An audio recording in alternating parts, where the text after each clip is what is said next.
పరిశుద్ధాత్ముడు ఎవరు?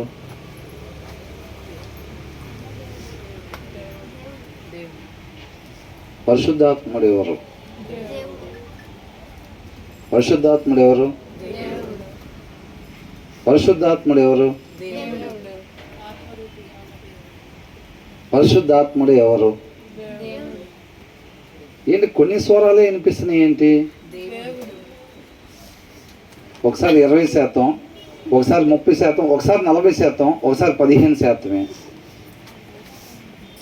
పరిశుద్ధాత్ముడు ఎవరు? యేసుక్రీస్తు తండ్రి, దేవుడు. ముగ్గురు కలిసి త్రియేక దేవుడు, ఒకడే అయి ఉన్న దేవుడు, ఒకే వ్యక్తిత్వం కలిగిన దేవుడు. దేవుడికి మహిమ కలుగును గాక. దాన్ని ఒకసారి మళ్ళీ జ్ఞాపకం చేసుకుందామని పోయినసారి దాన్ని, అంతేనండి. ఇప్పుడు 125వ కీర్తన, చిన్న కీర్తనని ధ్యానం చేసుకుందాం.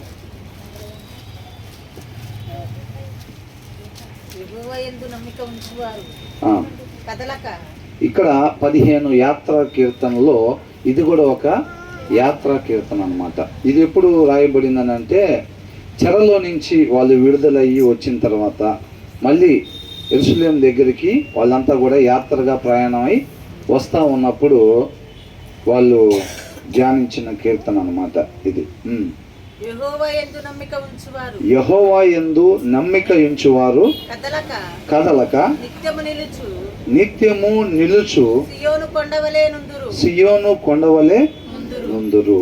యెహోవా యందు నమ్మిక ఉంచిన వాళ్ళంతా ఎలా ఉంటారంట? కదలకుండా నిత్యము అలాగే నిలిచి ఉండే సియోను కొండవలే ఉంటారు అంటున్నారు. యెరూషలేము కొండల మీద కట్టబడి ఉందన్నమాట. అది ఒక కొండ మీద కాదండి, కొన్ని కొండల సమూహం మీద కట్టబడి ఉంది. అది ఎలా అంటే, ఆ కొండ మీద ఆ చుట్టూ ఎత్తైన పర్వతాలు ఉన్న వాటిల్లో ఇది వాస్తవానికి ఎత్తైన పర్వతం ఇది కాదు, కానీ దీని చుట్టూ ఉన్న పర్వతాలు ఎత్తైన పర్వతాలు అన్నమాట. అలాంటి ఎత్తైన పర్వతాలు దాని చుట్టూ ఉండటం వలన, దానికి ఆనుకొని ఉండటం వలన ఈ మధ్యలో ఉన్న పర్వతం కదలబడకుండా ఉండిద్ది అనమాట, గట్టిగా ఉండిద్ది. అర్థమవుతుందండి? ఇప్పుడు ఒక పిల్లకి నిలబెట్టి 4 వైపులో మంచి సపోర్ట్ ఏర్పాటు చేసామనుకోండి, ఆ మధ్యలో ఉన్నది ఎలా ఉంటుంది? కదలకుండా చాలా స్థిరంగా ఉంటుంది అన్నమాట. అర్థమవుతుందండి? అట్లాగా యెహోవా యందు ఎవరైతే నమ్మిక ఉంచుతారో వాళ్ళు ఎలాగుంటారంట? కదలకుండా ఉండే నిత్యము నిలుచు సియోను కొండవలే ఉంటారంట. ఆ పర్వతం ఏ రీతిగా అయితే దానికి 4 వైపులా పెద్ద పర్వతాలతో గట్టిగా ఏర్పడి ఉందో, స్థిరపరచబడి ఉందో, దేవుని యందు నమ్మిక ఉంచిన వాళ్ళు కూడా అదే రీతిగా ఉంటారు. అర్థమవుతుందండి? మరి ఎంతమంది నమ్ముతున్నారు? అలా నమ్మితే దానికి సంబంధించిన క్రియలు కావాలి అంటున్నారు దేవుడు. అర్థమవుతుందండి? నమ్మిక అని అంటే దానికి సంబంధించిన క్రియలు కావాలి. ఇప్పుడు మనం ఎప్పుడు చెప్పుకునేది ఏమని, ఇప్పుడు ఒక పాప అక్కడ గోడ మీద ఉందనుకోండి, వాళ్ళ డాడీ కింద ఉన్నాడు. వాళ్ళ డాడీ కింద ఉండి ఏం కాదు దిగటానికి అటు మెట్లు లేకపోతే ఏం కాదమ్మా దూకు నేను పట్టుకుంటాను అంటాడు. అవునా? అంటే అమ్మో నాకు భయం అని అంటుంది. ఏం నన్ను నమ్మట్లేదా అని అంటున్నాడు వాళ్ళ డాడీ. నన్ను నమ్మట్లేదా అంటే ఆ పాప ఏం చెప్తుంది? ఇప్పుడు మనం చెప్పాం చూసారా, అలాగే ఏమంటుంది వాళ్ళ పాప? నమ్ముతున్నాను డాడీ, నిన్ను నమ్ముతున్నాను, నీ మీద నమ్మకం ఉంది నాకు, నేను నిన్ను నమ్ముతున్నాను డాడీ అని అంటున్నారు. మరి దూకమ్మా అని అంటే ఏం చేస్తుంది? దూకట్లేదు. అడుగుతుంటే ఏమంటుంది? ఏం కాదమ్మా దూకు, నువ్వు నేనున్నాను కదా దూకు, ఏం కాదు నేను పట్టుకుంటాను నిన్నాను అంటే ఆ పాప ఏమంటుంది? దూకుతుందా? దూకట్లేదు. ఏం నన్ను నమ్మట్లేదా ఏంటి నువ్వు అని అంటే అడుగుతున్నాడు వాళ్ళ డాడీ. ఏమని చెప్తుంది? నమ్ముతున్నాను డాడీ అని అంటుంది. కానీ దూకమంటే ఏంటంట? దూకట్లేదు, భయం అంటుంది. అదే ఆ నమ్మకమేనా? చాలామంది ఈ దినాల్లో కలిగి ఉంటున్న నమ్మకం అదే. అందుకనే కదిలిపోతూ ఉంటున్నారు. పరిస్థితి రంగాలనే సనిగే వాళ్ళగా, గొనిగే వాళ్ళగా. అర్థమవుతుందండి? కొంతమంది జారిపోయే వాళ్ళగా. ఆత్మీయ జీవితం అంటే కొంతమందికి ఎలాగా? జారుడు బండిలాగా 2 అడుగులు పైకి మళ్ళీ 3 అడుగులు కిందకి జారుకుంటూ రావటం. 2 రోజులేమో వారంలో 2 రోజులు బలంగా బైబిల్ చదువుతారు, ఒక 2 రోజులేమో పర్ఫెక్ట్గా ఉంటారు. తర్వాత ఆ పనులు ఈ పనుల్లో బిజీగా ఉండిపోయి వాక్యం చదవకుండా ఉంటారు. ఇక చూపుల్లో తేడా, మాటల్లో తేడా. ఆ టైంలో కోప్పడితే ఆనిముత్యాలు రాలుతాయి అంతే, ఇంకా అంతే కదా. ఎందుకని మరి చదివి వారం అవుతుంది కదా. ఏమవుతుంది? చదివి వారం అవుతుంది కాబట్టి మరి ఆ టైంలో పరిస్థితి అలాగే ఉంటుంది అన్నమాట. అందుకనే కొంతమంది ఆత్మీయ జీవితంలో ఏంటంటే ఎక్కడున్న వాళ్ళు అక్కడే ఉండేవాళ్ళుగా ఉంటారు. స్టాండ్ చేసి సైకిల్ ఎంతసేపు దొరికితే ఎంత దూరం వెళ్తామండి? స్టాండ్ చేసి సైకిల్ దొరుకుతుంటే. అందుకనే చాలామంది అలాగే ఉండే పరిస్థితి అన్నమాట. మనం కూడా ఏమన్నంటే దేవుడిని ఎంతమంది నమ్ముకుంటున్నామంటే మేమందరం నమ్ముతున్నామండి, ఆయన ఉన్నాడని మేము నమ్ముతున్నాం అంటారు, కానీ దానికి సంబంధించిన క్రియలు కనపడవు. అబ్రహాంకి దేవుడు ఇచ్చిన వాగ్దానం, మీరు పోగొట్టుకున్న స్థితిని నేను మీకు దయచేస్తాను అంటున్నాడు. అర్థమవుతుందండి? పండు తినక ముందు ఉన్న స్థితిని పోగొట్టుకొని పండు తినటం వల్ల వేరొక స్థితిలోకి మానవుడు వెళ్ళిపోయాడు. అప్పుడు అబ్రహాంని దేవుడు సెలెక్ట్ చేసుకున్నాడు. దిక్కుతోచని స్థితిలో మానవుడు ఉన్నప్పుడు దేవుడు అబ్రహాం సెలెక్ట్ చేసుకొని, నువ్వు పోగొట్టుకున్న స్థితిని నేను నీకు మళ్ళా ఇస్తాను అని అంటున్నాడు. అబ్రహాము దేవుణ్ణి నమ్మెను, అది అతనికి నీతిగా ఎంచబడింది. అది ఎలాంటి నమ్మకం అంట? యాకోబు 2:14, 17లో చూసాం కదా. ఎలాంటి నమ్మకం అంటది? ఎలాంటి విశ్వాసం అంట? క్రియలతో కూడిన విశ్వాసం. అర్థమవుతుందండి? ఆయన నేను నమ్ముతున్నాను ప్రభువా, నిన్ను పోగొట్టుకున్న స్థితిని ఇస్తానంటున్నాను కదా అని అంటే, అవును ప్రభువా నువ్వు ఇస్తానంటున్నావు, నేను నమ్ముతున్నానంటే అయితే నువ్వు బయలుదేరి వచ్చేసేయనంటే, ఎక్కడికి వెళ్ళాలో తెలియకుండా ఏందో తెలియకుండా ఎట్లా వస్తా ప్రభువా అంటే నన్ను నమ్మట్లేదా అని దేవుడు అడిగితే, నిన్నైతే నమ్ముతున్నాను ప్రభువా నేను, కానీ రాలేదనుకోండి, ఆ నమ్మకం నిజమైన నమ్మకమేనా? ఆ నమ్మకం నిజమైన నమ్మకం కాదు. అర్థమవుతుందండి? నమ్మకం అని అంటే ఆ నమ్మకానికి సంబంధించిన క్రియలు కనపడాలి. అర్థమవుతుందండి? ఇప్పుడు మోషే దేవుణ్ణి నమ్మాడు. ఫరో దగ్గర నుంచి నేను పంపిస్తున్నాను నిన్ను, నేను విడుదల దయచేస్తాను, నా తరపున నువ్వు వెళ్ళు అని అంటే మోషే ఏం చేశాడు? నమ్మాడు. నమ్మినట్టుగా మనకు ఎలా తెలిసింది? క్రియ, వెళ్ళటం, ఫరో దగ్గరికి వెళ్ళటం. నమ్మకపోతే ఫరో దగ్గరికి అసలు మోషే వెళ్తాడా? ఫరో కింద మోషే ఎలాంటి వాడు అసలు? వీళ్ళు వాడారు చూసారా, కనాన్ దేశంలోకి వేగు చూడటానికి వెళ్ళినప్పుడు వాళ్ళ కింద మేము మిడతల్లాగా ఉన్నామని చెప్పి. అవునా? వాళ్ళ కింద అంటే ఎలా ఉన్నారంట? మిడతల్లాగా. ఫరో యొక్క అధికారం కింద, ధనబలం కింద, తనకున్న సైన్యం కింద మోషే ఎలా ఉంటాడు? మరి మిడతలాగానే ఉంటాడుగా. అవునా కదా? ఇప్పుడు దేవుడు సహాయం లేదనుకోండి, మోషే ఒకవేళ వెళ్ళి ఫరో దగ్గర అట్లా నిలబడి పోరాడి బయటకు వచ్చే పరిస్థితి ఉంటుందా? అసలు గేటు దాటి బయటకు వచ్చే పరిస్థితి ఉండిద్దా? ఉండదు. ఏమంటాడు? ఎంత ధైర్యం ఉంటే ఇక్కడికి వచ్చావు అసలు నువ్వు? ఇంకొకసారి ఆ రాజ్యం నుంచి ఎవరు అట్లా రాకుండా తనకి కఠినమైన శిక్షని విధిస్తారు. రాజులు జనరల్గా ఎలా భయపెడతారు?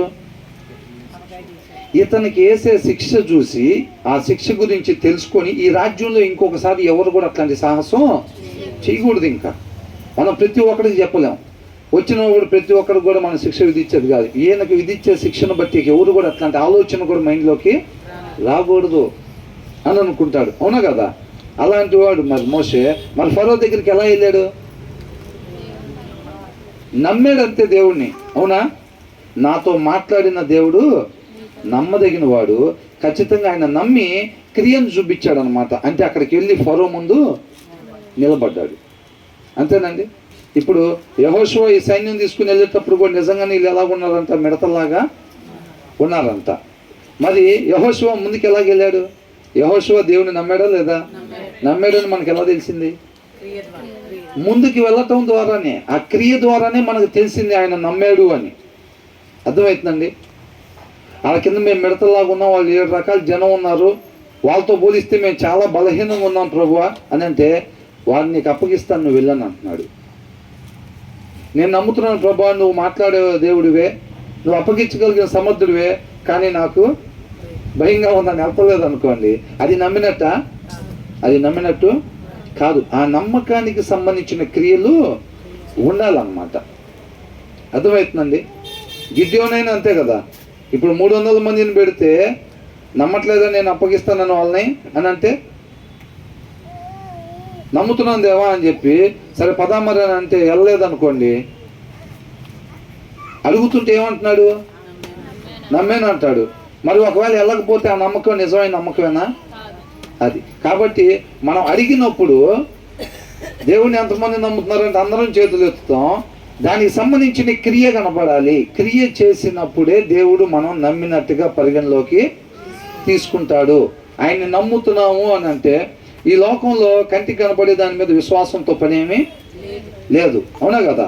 కనపడని దాని కొరకు విశ్వాసం మనం నమ్మి విశ్వసించాలి. నిత్య జీవం ఉందని ఎంతమంది నమ్ముతున్నారు?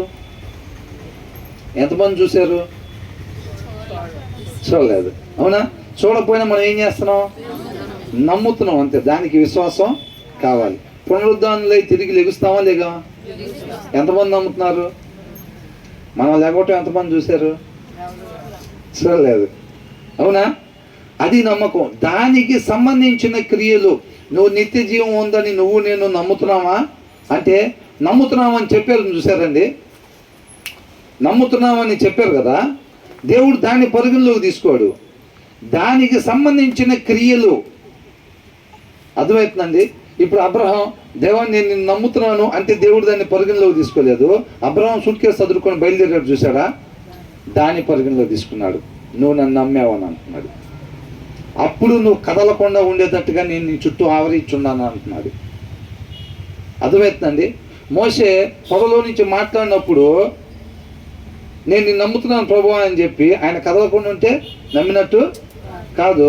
నేను నిన్ను నమ్ముతున్నానంటే దాన్ని పరిగణలోకి తీసుకోడు. కానీ దేవుడు ఎప్పుడైతే మోషే అక్కడి నుంచి ఫరో దగ్గరికి బయలుదేరి వెళ్తాడో అప్పుడు దాన్ని పరిగణలోకి తీసుకుంటాడు. మన నిత్య జీవం ఉందని నమ్ముతున్నారా అంటే నమ్ముతున్నాం అని చెప్పి మళ్ళీ లోక సంబంధమైన క్రియలు చేసుకుంటా ఉన్నాం అనుకోండి, దేవుడు దాన్ని పరిగణలోకి తీసుకోడు. ఆ నమ్మకం గురించి కాదు ఇక్కడ మాట్లాడుతూ ఉంది. అర్థమవుతుందండి? మనం నమ్మిన దానికి సంబంధించిన క్రియలు కనపడాలి. మనం పునరుద్ధానులై తిరిగి లెగుస్తాము. నిత్యము ఆయనతో పాటు ఉండే రాజ్యం ఉంది. యుగ యుగాలు ఆయనతో పాటు మనం ఉండబోతున్నాము. శాశ్వతమైన జీవితం అది.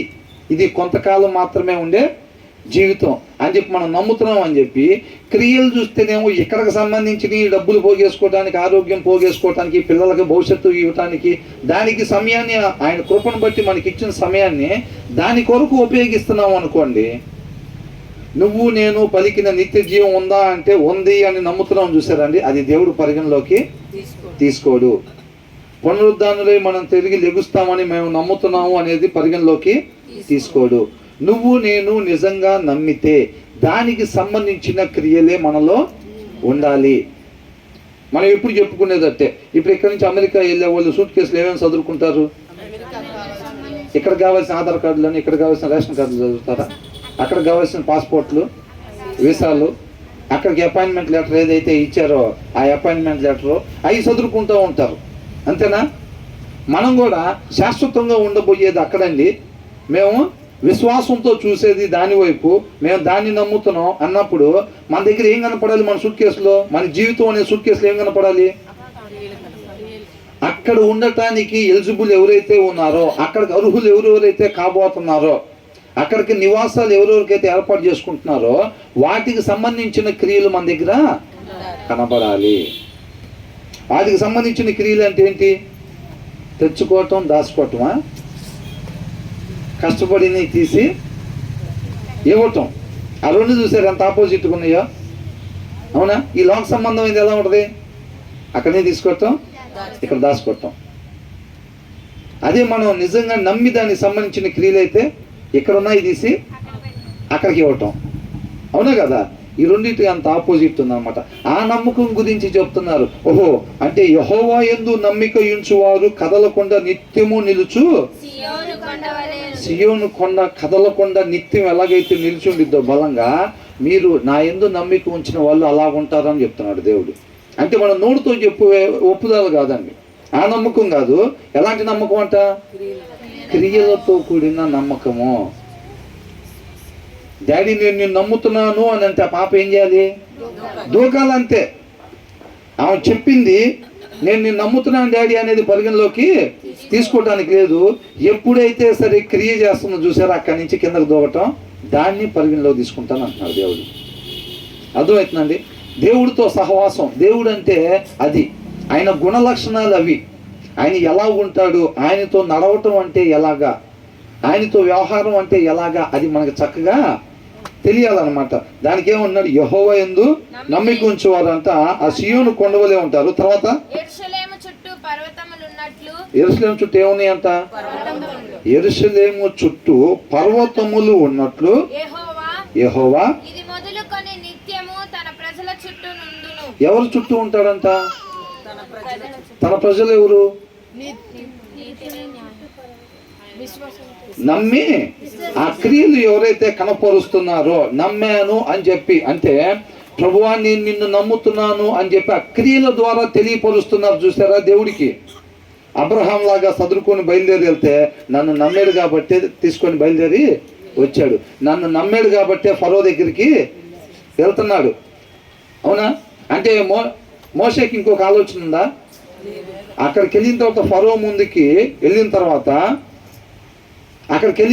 తన బలం చూపించడానికి దేవుడితో మాట్లాడదాం, దేవుడిని పిలుద్దాము, దేవుడు రెస్పాండ్ అయితే ఓకే, కార్యం జరిగిస్తే ఓకే, ఒకవేళ జరిగించకపోతే కనుక నా బలాన్ని వాడదాం అక్కడ అనే ఆలోచనతో ఏమైనా వెళ్ళాడా? అవునా? మరి ఏ ఆలోచనతో వెళ్ళాడు? అసలు మోసే బలం అక్కడ వాడితే దేనికన్నా పనికొచ్చే పనేనా? ఇప్పుడు అవతల పెద్ద కత్తి ఒకటి తీసుకొని, యుద్ధం కత్తి ఒకటి తీసుకుని వస్తే మనం చిన్నది ఇంతది టాయ్స్ వస్తాయి చూసారా, ఏదైనా కురుకురే ఎట్లా తిన్నప్పుడు ఉంటుంది, ఆ కత్తి తీసుకుని ఎదురు నిలబడితే ఎట్లా ఉంటుంది? అంతేగా ఉండేది. ఫరో ఎదురు మోసే నిలబడుతుందంటే మరి. కాబట్టి అక్కడికి వెళ్ళిన తర్వాత దేవుని పిలుద్దాము, మనం ఆయన నమ్మి వెళ్తున్నాం, దేవుని పిలుద్దాం. ఆయన రెస్పాండ్ అయితే ఓకే, ఆయన రెస్పాండ్ కాకపోతే కనుక ఇంకొక ఆల్టర్నేట్ తాడు పెట్టుకుని వెళ్ళాడా?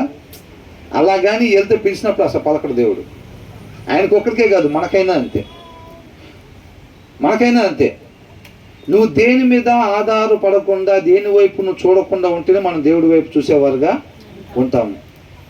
దేవుడి వైపు చూడకుండా మనల్ని దేన్నైతే, ఏ అధికారం అయితే, ఏ ధనం అయితే, ఏ బంగారం అయితే, మనకి ఇది ఉంది ప్రాబ్లం లేదు, ఏదైనా ఇబ్బంది అయితే ఎమ్మటే అవి పెట్టుకోవచ్చు, ఏ అకౌంట్లో బ్యాలెన్స్ ఉంది పర్వాలేదు, ఏదైనా ప్రాబ్లం అయితే ఎమ్మటే ఆ డబ్బులు అని చూసి, దేవుణ్ణి చూసి ధైర్యంగా కాకుండా ఇక దేన్నన్నా చూసి ధైర్యంగా ఉంటే అది మనకి మేలు చేసేది కాదు అది. అవునా కదా? కాబట్టి ఆయన మనల్ని ప్రేమించేవాడు కాబట్టి ఏం చేస్తాడు? దాన్ని మన నుంచి తీసేస్తాడు. అవునా కదండి? ఎందుకంటే మనం చూడాల్సిన వైపు చూస్తేనే మనం నిత్యం ఆయనతో పాటు ఉండేవారుగా ఉంటాం. కాబట్టి ఈ మొదటి వచనం రెండో వచనం రెండు లింక్ అన్నమాట. ఎవరైతే క్రియలు కలిగి ఆయన్ని నమ్ముతారో అలాంటి వారు చుట్టూ అంట యెరూషలేము చుట్టూ పర్వతములు ఉన్నట్లుగా యెహోవా ఇది మొదలుకొని నిత్యము తన ప్రజల చుట్టూ ఉండును. మన జీవితంలో దానికి సంబంధించిన క్రియలేమీ కనపడకుండా, ప్రభువా నాకు తోడుగా ఉండి, నేను బయలుదేరి వెళ్తున్నాను, మళ్ళీ వచ్చిందాక తోడుగా ఉండి, నా పిల్లలు స్కూల్కి వెళ్తున్నారు తోడుగా ఉండు, ఇలాంటివన్నీ చెప్తే దేవుడు తోడుకుంటాడా? అవునా? క్రియలతో కూడిన నమ్మకం కానీ మనం కనపరచకపోతే, నువ్వు 150 సార్లు చెప్పినా ప్రభువా తోడుగుండు అన్నా సరే ఆయన తోడుగా ఉండడు. అర్థమవుతుందండి? ఈ దినాల్లో కొదువై ఉంది అదే. క్రియలు కనపడట్లేదు. అంత జనాల్లో కన్ఫ్యూజన్, క్రైస్తవులకు సంబంధించిన కన్ఫ్యూజన్. జనాలు ఏందనుకుంటున్నారు? ఇదేమంటారు? నమ్ముతున్నామంటున్నారు, విశ్వసిస్తామంటున్నారు, రేపు రోజు మేము ఆయనతో పాటు యుగయుగాలు ఉండబోతున్నామని చెప్తారు అడుగుతుంటే. కానీ ఈ సూట్ కేసు ఓపెన్ చేసి చూస్తే అన్ని ఆధార్ కార్డు, రేషన్ కార్డులు, ఎక్కడ వేసుకునే బట్టలు, ఎక్కడికి కావాల్సినవి అన్నీ అయ్యే కనపడుతుంది. ఏంద్రా అడుగుతుంటేనేమో బాబు ఎక్కడికి వెళ్తున్నావు అని అంటున్నారు. అమెరికా వెళ్తున్నానండి, చదువుకున్నాను, బయలుదేరుతున్నానని చెప్తున్నాం మనం. ఇది కాదు జీవితం, ఆయనతో పాటు యుగయుగాలు ఉండబోతున్నాం, మీరు కూడా మేలుకోండి, రేపు తీర్పు అనేది ఒకటి ఉందండి, ఇది కొంతకాలం మాత్రమే ఉండి మీరు కనిపించే వాటిని చూసి మోసపోబాకండి అని చెప్తున్నాం. చెప్పటమేమో అట్లా చెప్తాం, రేపు శాశ్వతంగా ఉండేది అది జీవితం, ఆయనతో పాటు ఉండబోతున్నాం అని చెబుతాం. కాకపోతే వాళ్ళకి మన దగ్గర కనపడే క్రియలేంటి లోకంలో? వాళ్ళకి క్రియలు చూస్తేనేమో ఇక్కడే కనపడతాయి, సూట్ కేసు తీస్తేనేమో ఇక్కడదే, చెప్పటం మాత్రం మేము అమెరికా వెళ్తున్నాం అని చెబుతాం. అదే జనాల్లో కన్ఫ్యూజన్ ఈ రోజుల్లో. అర్థమవుతుందండి? నిత్య జీవంలో అడిగారు అనుకోండి, పరలోకంలో ధనం దాచుకోవటం అంటే ఏంటంటే నీ చేతుల కష్టార్జితం ఇతరులకి పంచిపెట్టడం అని అంటాం. కానీ మన దగ్గర వాళ్ళు ఇలా చూడగానే ఏం కనపడతా ఉంటుంది? అక్కడి నుంచి తీసుకొని ఇక్కడ దాచుకోవటం. ఏంటో వీడు చెప్పేదానికి చేసేదానికి ఏమీ పొంతన ఎక్కడ తగలతలేదు మనకి అని అనుకుంటున్నారు. అర్థమవుతుందండి? అది కేవలం మనల్ని మనం మోసం చేసుకోవటమే. చాలామంది అంటారు కీర్తనలు ఏం చేయాలంటే కంఠస్థం పట్టాలంట. మొత్తం 150 పట్టేసాం, రాకడ వచ్చేసింది, దాంట్లో ఏమీ మనం చేయలా. ఏంటి పరిస్థితి? నరకానికి పోయిన తర్వాత వాడు ఫస్ట్ ఎవరిని గౌరవిస్తాడు? వాళ్ళ తాత చెప్పాడు, వాళ్ళ నాన్న చెప్పాడు, ఎవరు చెప్పారో కంఠస్థం పట్టమని ముందు బెత్తం వాడు తీసుకొని, అవునా కదా? కంఠస్థం పడుతుంది కాదండి, దాని ప్రకారం దేవుడు ఏ మాట అయితే ఆయన కృపను బట్టి మన దగ్గరికి పంపిస్తాడో ఆ మాట ప్రకారంగా మనం ఉండేవారుగా ఉండాలి. చదివించకుండా పరీక్ష పెడతారు ఎవరన్నా? ఆయన మాట మన దగ్గరికి పంపించకుండా దాని ప్రకారంగా ఎందుకని ఉండలేదని ఆయన అడగడం ఎప్పుడు కూడా. ఆయన కృపను బట్టి ఆయన మాటను మన దగ్గరికి పంపిస్తాడు. మనం పోగొట్టుకున్న స్థితిలోనికి వెళ్ళాల్సింది ఏదైతే నడిపించిద్దో ఆ మాటను మన దగ్గరికి ఆయన పంపిస్తాడు. రేపు ఒకవేళ దాని ప్రకారం ఉండకపోతే గనక అడుగుతాడు, అంతేనా కదా? అట్లాగా. కాబట్టి ఈ జనాలకి కన్ఫ్యూజన్ లేకుండా మనం కూడా మేలు కలిగేటట్టుగా మనకి నమ్మిన దానికి సంబంధించిన క్రియలే మనం కలిగి ఉండాలి. తీసుకొని దాచుకోవటం, లేకపోతే ఇలాంటి చెప్పటం మాత్రం బైబిల్లో వాక్యాలు ఎత్తుపట్టి చెప్పటం చాలామందికి ఎలా ఉంటుందో తెలుసండి. మనం ఓ దానికి సంబంధించిన అడగానే వాళ్ళు బైబిల్ ఎక్కడుందో చెప్పేసేస్తూ ఉంటారు. మనం ఒక వచ్చిన స్టార్ట్ చేయగానే మిగతా వాళ్ళు చిన్నప్పటి నుంచి సండే స్కూల్ దగ్గర నుంచి ఉంటాయి కదా కొన్ని వాగ్దానాలు, ఇవన్నీ అవి కొన్ని విని ఉంటారు. కాబట్టి అలాంటి వాటిని స్టార్ట్ చేయగానే ఏం చేస్తారు? ఎమ్మటే టక్ అని చెప్పేసి ముగిచ్చేస్తాం బైబిల్ తీయకుండానే. కొంతమంది కొన్ని అధ్యాయాలు 91 దావీదు కీర్తన అనగానే ఏం చేస్తారు? అసలు తీసే పని ఏం లేదు, ఇంకా చెప్పేసేస్తారు. దాంట్లో మొదటి వచనంలో ఏముంటుంది? రెండో వచనంలో, మూడో దాంట్లో ఎప్పుడు ఆయన మనకు ఆశ్రయం.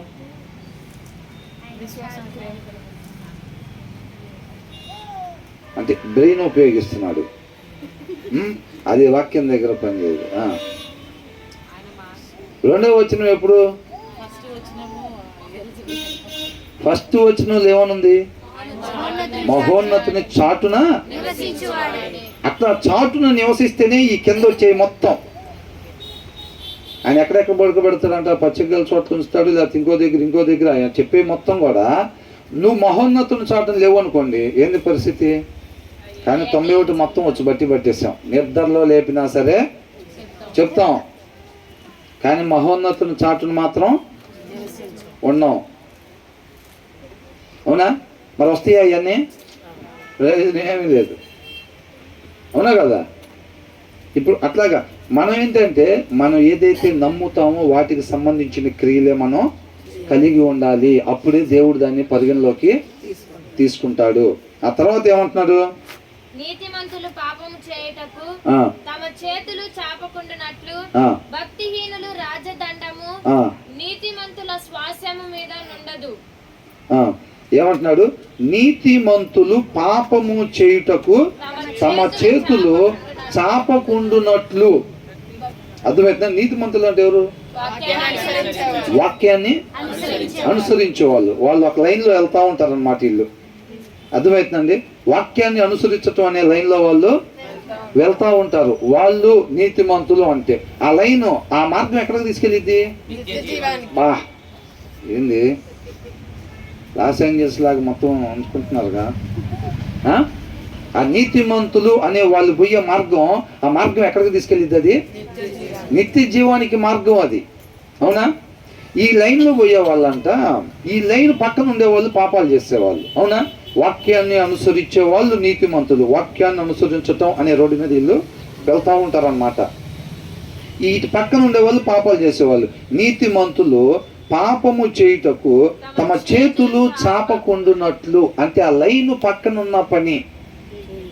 చేయకుండా ఉండటం కోసం అంట భక్తిహీనుల రాజదండము నీతిమంతుల శ్వాసము మీద నుండదు. నీతిమంతుల స్వాస్థ్యం మీద ఉండదు. ఇప్పుడు అప్పట్లో దేవుడు ఏం చేసేవాడు? న్యాయాధిపతుల్లో కూడా వీళ్ళు తెలుసుకోవాల్సింది తెలుసుకొని వీళ్ళు ఉండాల్సిన రీతిగా ఉండకపోతే ఏం చేసేవాడు? ఎవరికి అప్పగిచ్చేవాడు? వాళ్ళ రాజదండానికి అప్పగిచ్చేవాడు. అవునా కదా? వాళ్ళ రాజదండానికి అప్పగిస్తే అప్పుడు వీళ్ళు తెలుసుకోవాల్సింది తెలుసుకున్న తర్వాత వీళ్ళ మళ్ళీ తీసుకొచ్చి లైన్లో పెట్టేవాడు అనమాట. వీళ్ళు ఎప్పుడైతే లైన్ దాటి బయటికి వెళ్తారో, లైన్ దాటి బయటికి వెళ్ళగానే ఏమైంది? మళ్ళీ శత్రువులకి అప్పగిస్తూ ఉంటాడు. అందుకని ఇక్కడ ఏమంటున్నాడు?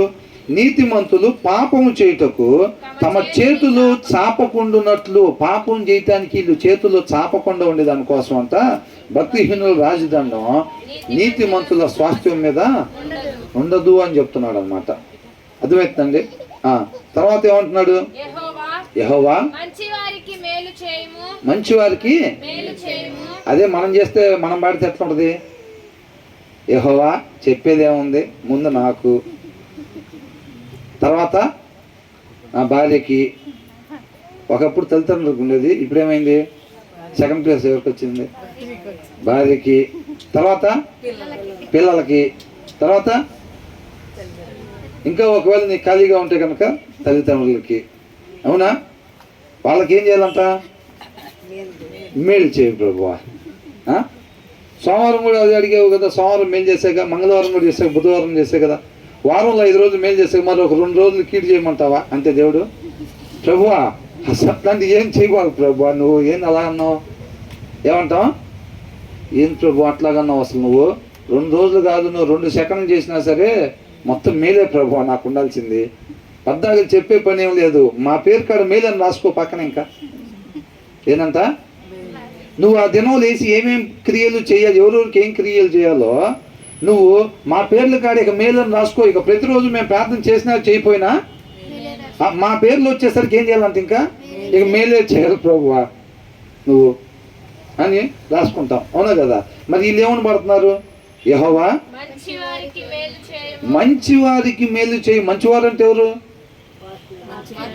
ఇందాక అనుకున్నాం కదా, ఆ రోడ్లో నడిచేవాళ్ళు. ఏ రోడ్డు? నీతిమంతుల రోడ్లో నడిచేవాళ్ళు అనమాట. మంచి అనేది ఏంటి? ఉండాల్సిన రీతిగా ఉండటం మంచి. అవునా? ఉండాల్సిన రీతిగా ఉండటం మంచి. ఉండాల్సిన రీతి అంటే ఏంటి? వాక్యాన్ని అనుసరించటం, అది ఉండాల్సిన రీతి అంటే. అవునా? దాని ప్రకారంగా ఉండే వాళ్ళకి ఏం చేయమంటున్నాడు? మేలు చేయము అని అంటున్నాడు. ఒకవేళ ఈ యాత్ర కీర్తన పాడి ఆయన అయినా సరే ఆయన ఏమంటున్నాడు? నాకు మేలు చేయమని పాడాడా? ఎవరికి మేలు చేయాలంట?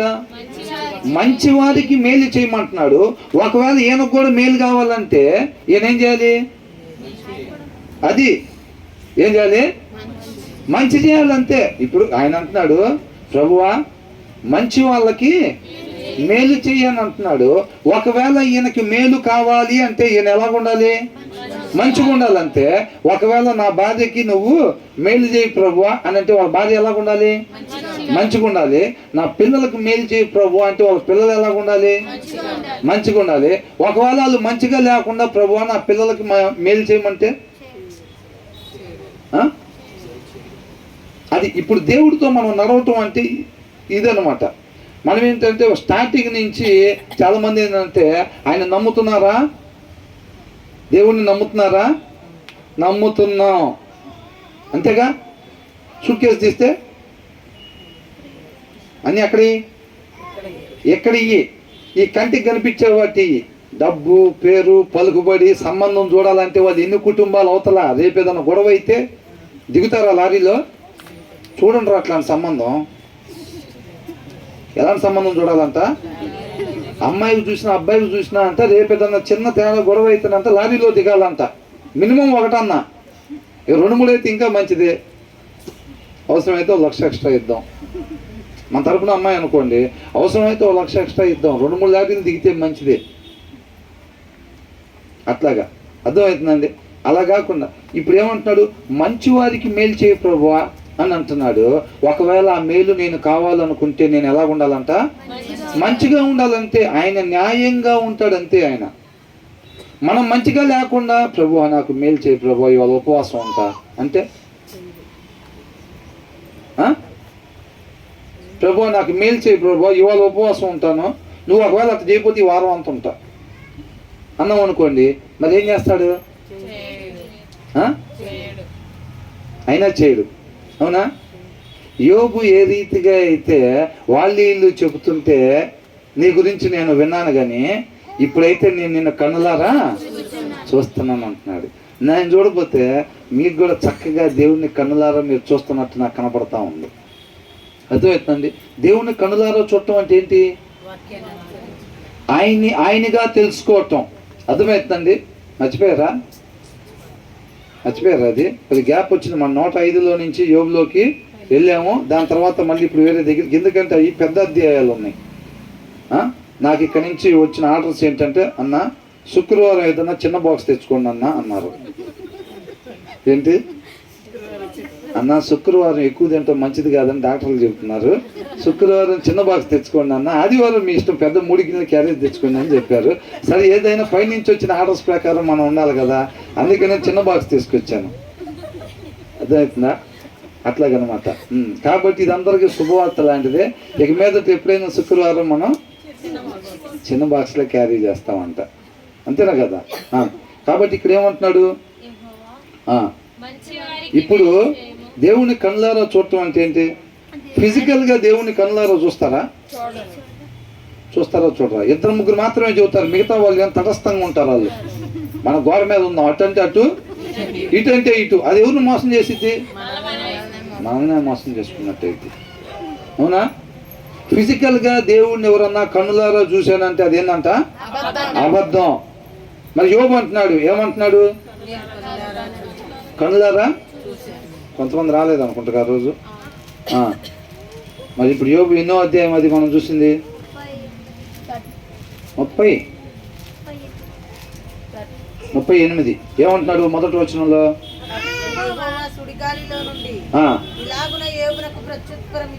ఎలాగంట? సుడిగాల్లో నుంచి మాట్లాడాడు అంతే. కనపడ్డాడా ఫిజికల్గా కనపడలేదు. యోబు దేవుణ్ణి వాళ్ళు వీళ్ళు దేవుడి గురించి చెబితే విన్నాడంట. అప్పుడు వరకు అర్థమవుతుందండి? విన్నాడు. దేవుడు ఏమనుకున్నాడు? మనం ఆ రోజు వివరంగా చెప్పుకున్నాం కదా. ఏనుగుని ఎలా చూశాడు?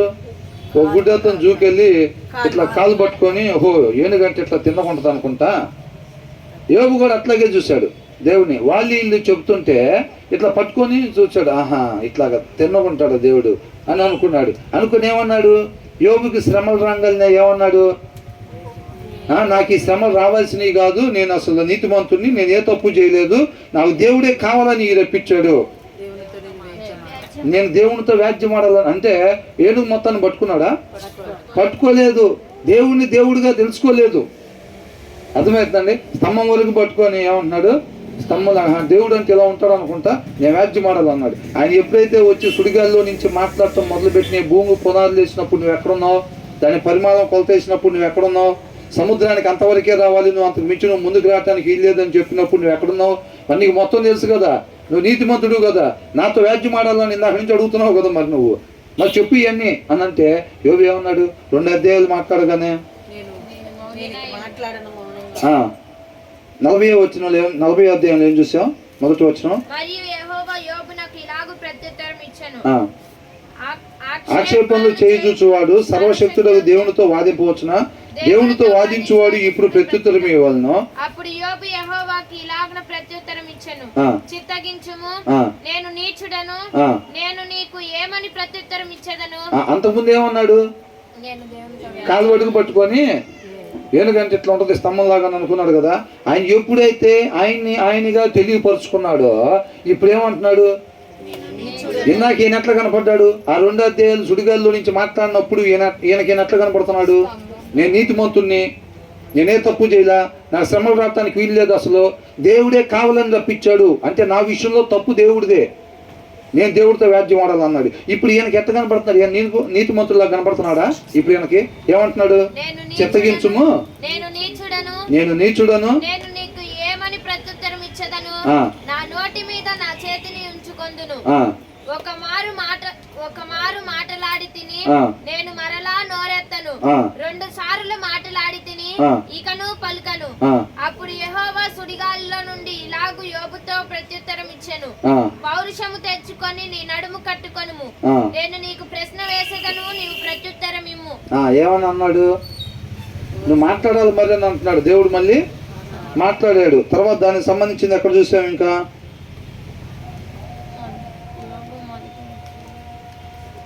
5వ వచనం, 42వ అధ్యాయం 5వ వచనంలో చూసాం. ఆ, వినికిడి చేత ఆ. నిన్ను గూర్చిన వార్త నేను వింటిని. అంటే దేవుడి గురించి ఎట్లా విన్నాడంట? వినికిడి చేత వాళ్ళు ఇల్లు చెబుతుంటే విన్నాడు. అంటే తప్పైపోయిందండి, నేను ఆ రోజు వచ్చి కాలు వట్టుకు పట్టుకొని ఏనుగంటే ఎట్లాగే ఉంటుంది అనుకున్నాను. తప్పైపోయిందండి, ఆ ఏనుగు స్వరూపం అంత పెద్దది నాకు తెలుసుకోలేకపోయాను. నేను ఇంకెప్పుడు కూడా నేను మాట్లాడను అని అంటున్నాడు. కాబట్టి వినికిడి చేత నిన్ను గూర్చి వార్త నేను వింటిని, అయితే ఇప్పుడు నేను కనులారా నిన్ను చూచుచున్నాను. చూసారండి 4 అధ్యాయాల ద్వారా ఇప్పుడు 38, 39, 40, 41 ఈ 4 అధ్యాయాల్లో నుంచి దేవుడు ఎప్పుడైతే తనగా యోబుకి పరిచయం చేసుకున్న తర్వాత దేవుని దేవుడిగా తెలుసుకున్నాడు. అర్థమవుతుందండి. అంతకుముందు వాళ్ళు చెబుతుంటే చూసి దేవుడు అంటే ఎంత ఉంటాడు అనుకున్నాడు. అవునా? ఇప్పుడు ఆయన మాట్లాడుతుంటే ఆయన ఎంత కనపడుతున్నాడు? విశ్వం కన్నా పెద్దగా కనపడుతున్నాడు. అర్థమవుతుందండి. అంటే యోబు ఇక్కడ ఏమంటున్నాడు? ఇప్పుడు కూడా సుడిగాల్లో నుంచి దేవుడు ఏం చేస్తున్నాడు? వచ్చాను ముందు నిలబడ్డా? ఫిజికల్గా యోబు చూస్తున్నాడా? ఫిజికల్గా చూడలేదు. కానీ ఇక్కడ ఏమంటున్నాడు మరి? ఇప్పుడు నేను నిన్ను కన్నులారా చూచుచున్నాను అని అంటున్నాడు. అంటే దేవుణ్ణి కన్నులారా చూడటం అంటే ఏంటి? అది దేవుణ్ణి దేవుడిగా తెలుసుకోవటం. అర్థమవుతుందండి. దేవుణ్ణి దేవుడిగా తెలుసుకోవటం, దేవుణ్ణి కన్నులారా చూడటం అంటే అర్థమవుతుందండి. కాబట్టి దేవుణ్ణి చూసానంటే ఫిజికల్గా మనం ఏదో చూసేదానికి ప్రయత్నం చేసినా కానీ అది అయ్యే పని కాదు. అలా ఎవరన్నా చూశాను అంటే అది మాత్రం అబద్ధం అని నేను చెప్పట్లేదండి. అది వాక్యం అయిన దేవుడే చెప్తా ఉన్నాడు అనమాట. కాబట్టి దేవుణ్ణి దేవుడిగా తెలుసుకోవాలి. ఇప్పుడు మనకు జరుగుతున్నది అదే. అర్థమవుతుందండి. ఒకవేళ మనం అన్యాయంగా ఉండి ఒకవేళ ఇటు వినాలండి, మనం అన్యాయంగా ఉండి ప్రభువా నాకు మేలు చేయనంటే దేవుడు చేస్తాడా? చేయడు. ఎందుకని చేయడు? మనం అన్యాయంగా ఉన్నాం కాబట్టి. అంటే అన్యాయం ఉంటే ఆయన మేలు చేసేవాడు కాదా? చేయడు. ఎందుకని? మనం అన్యాయం ఉన్నాం సరే, ఆయన ఎందుకని చేయడు అట్లా? మన దగ్గర ఒక 500 ఇస్తే అయితేగా ఆయన న్యాయవంతుడు. 500 దగ్గర మరి 50,000 ఇస్తే, 5 లక్షలు ఇస్తే ఎందుకని? ఆయన గుణ లక్షణాల్లో లేదు అది దేవుని దేవుడిగా తెలుసుకోవడం. దేవుడు మహాకృపను బట్టి ఈ సహవాసంలో జరుగుతున్నది అదే. అర్థమవుతుందండి. 150 సార్లు నాకు మేలు చేయి అని చెప్పినా మనం మంచివారుగా లేకపోతే మేలు చెయ్యడు. అది దేవుని దేవుడిగా తెలుసుకోవడం. తర్వాత ఏమంటున్నాడు? యెహోవా మంచివారికి యథార్థ హృదయులకు, దీంట్లోకి వచ్చేయండి మళ్ళీ, యథార్థ హృదయులకు మేలు చేయుము. యథార్థ హృదయులకు మేలు చేయుము. ఈయనకి మేలు కలగాలి అంటే ఏమంటున్నాడు? ప్రభువా నాకు మేలు చేయన్నాడా? మళ్ళీ ఏమంటున్నాడు? యథార్థంగా ఎవరెవరైతే హృదయాలు ఉంటాయో వాళ్ళకి మేలు చేయి ప్రభువా అని అంటున్నాడు. ఒకవేళ ఈయనకు మేలు కలగాలి అని అనుకుంటే కనుక ఈయన హృదయం ఎట్లా ఉంచుకోవాలి? యథార్థంగా ఉంచుకోవాలంతే. అర్థమవుతుందండి. సామెతలు ఎవరు రాశారు? సొలొమోను. అనేక మందికి జ్ఞానం ఇచ్చేదానికి పనికొచ్చింది, కానీ ఆ జ్ఞానం ఆయనకి పనికిరాలి. ఆయన పడిపోయాడు. అర్థమవుతుందండి. ఈయన అంటున్నాడు నాకు తోడుగా ఉండి, మా అమ్మకు తోడుగుండి, మా నాన్నకు తోడుగుండి, నా భార్యకు తోడుగుండి కాదండి. ఈయనేమంటున్నాడు? యథార్థ హృదయం ఎవరికైతే ఉంటుందో వాళ్ళకి మేలు చేయి ప్రభువా అని అంటున్నాడు. ఒకవేళ దేవుడు అడిగాడు అనుకోండి, ఏంటి అట్లాగే పాడేవేంటి? యాత్ర కీర్తన అంటే అంతే కదా, మరి అలా పాడేవేంటి? మరి నీకొద్దా మేలుగా, నీకు చేయొద్దా మేలు అని దేవుడు అడిగితే, ఒకవేళ మేలు నాకు కావాలి అని నేను అనుకుంటే కనుక, నాకు మేలే కావాలి అని నేను అనుకుంటే నా హృదయాన్ని యథార్థంగా నేను ఉంచుకుంటాను అంతే. కాదు. అర్థమవుతుందండి. మన హృదయం యథార్థంగా లేకపోతే మేలు చేయమని చెప్పి 10 సార్లు చెప్పినా, పుట్టు క్రైస్తవులైనప్పటికీ కూడా 3 ఆరాధనలకు మనం పోయినా సరే మన హృదయం యథార్థంగా లేకపోతే మనకి మేలు కలుగదు అంతే. అర్థమవుతుందండి. దేవుడు అని ఆయన అలాగుంటాడు అనమాట. అర్థమవుతుందా? ఆయన చెవులు ఎలా ఉంటున్నాయి అర్థమవుతుందా? కనబడుతున్నాయా? నాకైతే కొద్దిగా చెవులు ఎలా ఉంటాయా, దేవుడి ముక్కు ఇలా ఉంటుందా, ఆయన నోరు ఎలా ఉంటుందా. మనకి సత్యం ఆయనగా తెలుసుకోవటం అన్నమాట. చాలామంది అంటారు పాత నిబంధన మనకు కాదండి, మనం ఇప్పుడు కొత్త నిబంధన కృప కింద ఉన్నాం మనం అంటున్నారు. పాత నిబంధన మనకు కాదని అంటున్నారు. అదంతా అసత్యం. వాక్య సారాంశం అట్లా చెప్పట్లేదు అసలు. అవునా? యేసుక్రీస్తు వారు ఏమన్నారు? కొట్టివేయటానికి వచ్చాను అన్నాడా? నెరవేర్చడానికి వచ్చాను అన్నాడు. అర్థమవుతుంది? మనకి ఇచ్చిన ఆజ్ఞలు కూడా పాత నిబంధనలో నుంచి తీసి ఇచ్చిన ఆజ్ఞలే ఇచ్చాడు. అవునా? నిన్ను వల్ల నీ పొరుగు అని ప్రేమించనేది ఆల్రెడీ ఓల్డ్ టెస్టిమెంట్లో నుంచి ఉన్నది అది. అవునా కదా? కాబట్టి ఆయనగా తెలుసుకోవాలన్నాడు. ఇప్పుడు అబ్రహాంతో చెప్పినా మోషేతో చెప్పినా సరే ఏమని చెప్పాడు దేవుడు? నన్నుగా నువ్వు తెలుసుకొని నీ కుమారులకు చెప్పాలి, వాళ్ళ కుమారులకి చెప్పాలి నువ్వు అని చెప్పాడు. అంటే వాళ్ళకి మాత్రమే చెప్పాడా? అంటే మీకు మ్యాథ్స్లో కొంత అనుభవం ఉంటే 2, 4, 6 తర్వాత అంకెలు ఏంటంటే డాష్ డాష్ డాష్ ఇస్తారు. అంటే ఏంటి తర్వాత 8 తర్వాత 10, 12. అది అవునా? అరే అబ్రహాంకి మోషేకి దావీదుకి చెప్పినట్టున్నాడు. అంతేనా? అక్కడి నుంచి ఇక కంటిన్యూగా ఎవరెవరైతే వస్తున్నారో వాళ్ళందరూ కూడా ఏం చెప్తున్నాడు? ఇవాళ మనకు కూడా ఏం చెప్తున్నాడు? నన్నుగా నువ్వు తెలుసుకొని అయిపోయిందా? అందుకని మధ్యలో టీ ఇస్తూ ఉంటారు సెమినార్స్లో. నన్నుగా నువ్వు తెలుసుకొని ఏం చేయాలంట? ఈ పిల్లలకి చెప్పాలి, వాళ్ళ పిల్లలకి చెప్పాలి. అది కేవలం అబ్రహాంకి మోషేకి దావీదుకి మాత్రమే చెప్పింది కాదు అది. దాని తర్వాత సిరీస్ మొత్తం కంటిన్యూ, ఆయన రాజ్య స్థాపన జరిగేంత వరకు కూడా ప్రతి ఒక్కళ్ళు చేయాల్సిన పని. అంతేనండి. కాబట్టి మనకి మేలు మాత్రమే కలగాలి అని అంటే మనం మంచివారిగా మాత్రమే ఉండాలి. నీ ఆలోచన ఎప్పుడైతే మంచివాడిగా మాత్రమే కాకుండా అప్పుడప్పుడు చెడ్డవాడిగా ఉందనుకో, అప్పుడప్పుడు మేలు కాకుండా ఏం జరిగిద్ది? కీడు జరుగుతూ ఉండిద్ది. మరి అంతే. మన హృదయం యథార్థంగా మాత్రమే ఉంటే మనకి మేలు మాత్రమే కలిగిద్ది. కానీ అప్పుడప్పుడు యథార్థంగా ఉండకుండా వేరే రకంగా ఉంటుంది అనుకోండి, అప్పుడప్పుడు ఏం జరిగిద్ది? మరి కీడు జరుగుతూ ఉండిద్ది. అవునా? ఆ కీడు ఎవరు చేస్తారు? దేవుడు చేస్తాడు. దేవుడు కీడు చేయటం అంటే ఎట్లా ఉంటుంది? ఆయనకి బాణం వేయటం రాకుండా మనలాగా ఇటు చూసి అడ్డు కొడతారా? కొంతమంది బాణం వేయమంటే ఆ లైట్కి వేసి కొట్టరా అంటే మనం ఇక్కడి నుంచి వేస్తే పోయేది గేటుకి తగిలిద్ది. ఆయన అట్లా వేస్తాడా? ఆయన అట్లా వేసేవాడు కాదు. అవునా? ఒక దెబ్బే. మా నాన్న, నేను ఎలా ఉన్నానండి, కొంచెం హైట్ గీటుగా ఉన్నానా, మా నాన్న నా మీద ఇట్లా ఉంటాడు. మా నాన్న చూస్తేనే నాకు దడబుట్టేసేది అసలు. నేను అంటున్నాను కాదండి, అక్కడి నుంచి వచ్చిందే నాకు. మా నాన్న అంత బలం ఉంటాడు. ఒక్క దెబ్బ కొట్టగానే నేను ఇక్కడి నుంచి పోయి అక్కడ పడేవాడిని. అసలు నాకు అదే కానీ పడిపోయేది. నాకు తప్పు చేయాలంటే వామ్మో అసలు మామూలు విషయం కాదు. కొంతమంది వాళ్ళ నాన్న వాళ్ళు ఎట్లుంటారంటే సన్నగా, ఏమన్నా బ్రదర్లా స్లిమ్గా స్మార్ట్గా ఉంటారు. కానీ మా నాన్న ఎట్లుంటాడంటే కొంచెం హైట్ వెయిట్గా ఉంటాడు బాగా. నాకు ఏదైనా తప్పు చేయాలంటే ఏమి లేదు, ఇక్కడ కొడితే అక్కడ పడేవాడిని పోయి అంత బలంగా కొట్టేవాడు అనమాట. అట్లాగా ఆ భయం ఉంటుంది. అవునా? ఇప్పుడు దావీదు కూడా భయపడ్డాడు తెలుసా?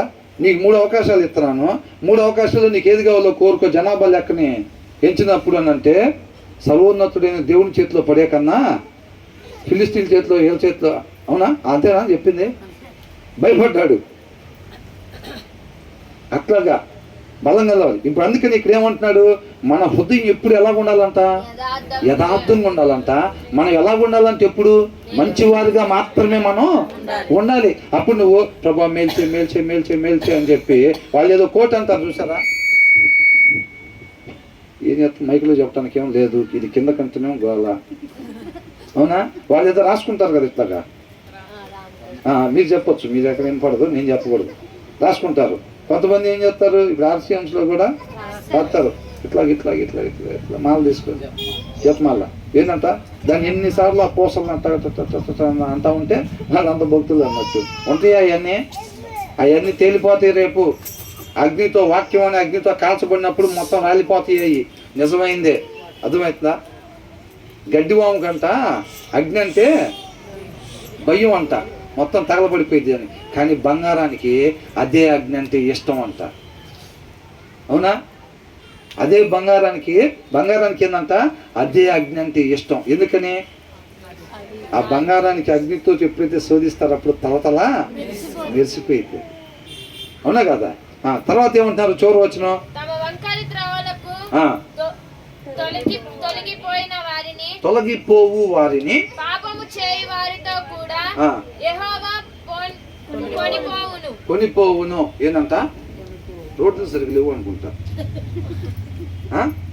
ఏంటంట?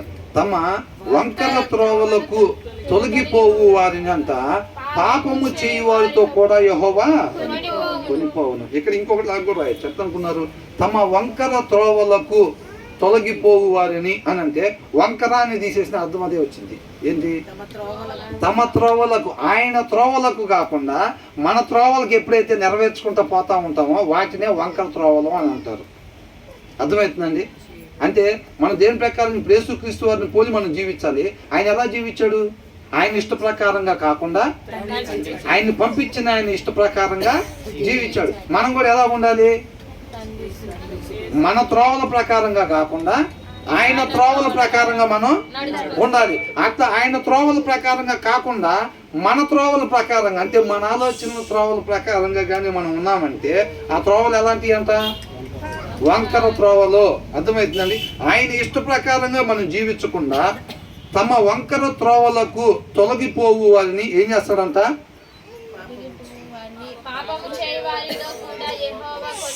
ఎక్కడ కొనిపోబడతాడు? ఎక్కడ తీసుకెళ్తాడంట? పాపం చేసిన వాళ్ళు ఎక్కడ తీసుకెళ్తారు?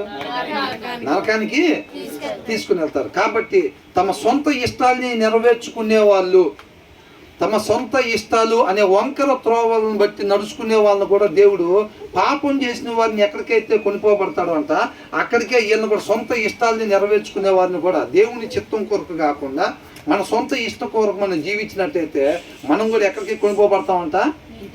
నిత్య నరకాగ్నికి కొనిపోబడతాము అని అంటున్నాడు. కాబట్టి మనం నీళ్ళలో మునిగి లేచేటప్పుడు ఒక మాట తీర్మానం తీసుకుంటాం. ఏమని? ఇక మీదట నా కొరకు నేను జీవించకుండా మనందరి కొరకు చనిపోయి తిరిగి లేచిన ఆయన కొరకు మాత్రమే జీవిస్తామని నీళ్ళలో మునిగి లేచి వచ్చి తర్వాత నుంచి సూట్ కేసులు ఏం పెడతా ఉంటాం? ఆధార్ కార్డు మళ్ళీ పెడతారే. ఎప్పుడురా మారేది ఇంక మీరు అంటారు. ఏంది? నీళ్ళలో మునిగి లేచి ఏం చెప్పేవరా ఇప్పుడు అక్కడ అంటారు. పాస్టర్ గారు అడిగినప్పుడు ఏం చెప్పేవాడు అంటాడు, ఇక మీదట నా కొరకు కాక మనందరి కొరకు చనిపోయి తిరిగి లేచిన ఆయన కొరకు మాత్రమే నేను జీవిస్తానని అక్కడ చెప్పి మళ్ళీ ఇక్కడ సూట్ కేసు తీసి ఆధార్ కార్డు పెడతావేంది అని అంటున్నాడు దేవుడు. అవునా కదా? మళ్ళీ ఇక్కడ ఉద్యోగంలో ప్రమోషన్ల కోసం, మళ్ళీ డబ్బుల కోసం, మళ్ళీ పేరు కోసం పరిగెడుతుంటే అదే జనాలకి కన్ఫ్యూజన్. అందులకి ఏంట్రా నిత్య జీవం ఉందంటారు, పునరుద్ధరణలో తిరుగులేగుతామంటారు. అదేమన్నా అంటే మీరు మీ జీవితాల్లో క్రియలు చూస్తేనే అన్ని లోక సంబంధమైన క్రియలే కనపడతా ఉంటాయి అని అనుకుంటారు. అలా కన్ఫ్యూజన్ అంతే. అర్థమవుతుందండి? అందుకనే ఇన్ని ట్యూబ్ లైట్లు ఈ లోకానికి వెలుగై ఉన్న మనం ఇన్ని ట్యూబ్ లైట్లు ఉన్నా కానీ లోకంలో ఎందుకు చీకటి ఉందంటే అందుకే ఉంది. అర్థమవుతుందండి? కాబట్టి మనం నమ్మిన దానికి సంబంధించిన క్రియలు కనపడాలి. దేవునితో పాటు యుగ యుగాలు ఉండటానికి కావాల్సిన క్రియలు మనలో కనపడాలి. అది నమ్మటం అంటే. అలాగాని మీరు నమ్మితే గనక సియోను ఎలాగైతే కదలకుండా ఉండిద్దో అలాగా నేను మీ చుట్టూ 2వ వచనంలో ఏమనుంది? యెరూషలేము చుట్టూ పర్వతంలో ఉన్నట్టు యెహోవా ఇది మొదలుకొని నిత్యము మన చుట్టూ అంత దేవుడు అట్లా ఆవరించి ఉంటాడు అని అంటాడు. ఆ చివరిలో ఏమనుంది? ఇశ్రాయేలు మీద ఏముండాలంట? సమాధానం ఉండును గాక అని అంటాడు. ఏ సమాధానం? ఇది మన దగ్గరికి పంపించారంటే ఈ మాట మనకు వర్తించిద్దా లేదా? వర్తించింది. ఏ సమాధానం? ధనం అనే సమాధానమా? ఆరోగ్యం అనే సమాధానమా? పదవులు అనే సమాధానమా? ప్రమోషన్లు అనే సమాధానమా? ప్రేమ అనే సమాధానం. ప్రేమ అంటే ఎవరు? దేవుడు. దేవుని కలిగిన సమాధానం. ఎప్పుడైనా సరే ఏదైనా కుటుంబం గురించి మనం ప్రార్థన చేయాలనుకున్నప్పుడు నిన్ను కలిగిన సమాధానం ఆ కుటుంబం కలిగి ఉండాలని ప్రార్థన చేయాలి. అంతే తప్ప వాళ్ళ ఆరోగ్యమైన సమాధానమో, లేకపోతే డబ్బు అనేదో, లేకపోతే పేరు అనేదో, ప్రమోషన్లు అనేదో, లేకపోతే వాళ్ళు కోరుకునేదో దురద చెవులు కలిగిన వాళ్ళలాగా వాళ్ళు కోరుకునే వచ్చినప్పుడు కలిగే సమాధానం కాదంట. దేవుణ్ణి కలిగిన సమాధానం ఆ కుటుంబం కలిగి ఉండాలని మనం ప్రార్థన చేయాలి. దేవుణ్ణి కలిగి ఉన్నప్పుడు ఏమైందనంటే వాళ్ళకి నిత్య జీవానికి వెళ్ళడానికి ఏది అవసరమో అది వచ్చింది. వాళ్ళని పాడు చేసేది వాళ్ళకి రాకుండా ఉండిద్ది. అది దేవుని కలిగి ఉండే సమాధానం. అర్థమవుతుందండి?